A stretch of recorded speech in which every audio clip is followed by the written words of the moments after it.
आप में से कितने दोस्त मस्जिद नबी गए हुए हैं, जरा हाथ खड़ा करें जो गए हुए हैं। जज़ाकल्लाह। अब मैं जुमला कह रहा हूं, आप समझेंगे, जो न समझे उन्हें बताना।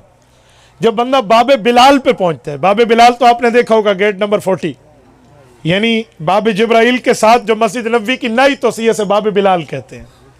बाबे बिलाल पे आप आए ना, बाबे बिलाल से 4 सतून क्रॉस करे, 5वें से लेकर 7वें सतून तक जो मस्जिद नबी है, ये वो जगह है जो हजरत मौलाना हुसैन अहमद मदनी रहमतुल्लाह अलैह का घर था, फिर हजरत शेख ज़करिया को मिला, आज इन्हीं का घर मस्जिद नबी का हिस्सा बन चुका।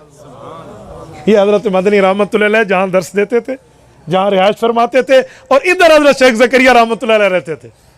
और अल्लाह ने उलमाए देवबंद से क्या खिदमत सर अंजाम दिया यार। मैं एक बात मजीद कहता हूं, ये जब मस्जिद नबी की तोसी हो रही थी, उस वक्त शाह फहद ये मदीना तैयबा के गवर्नर थे। उस वक्त ये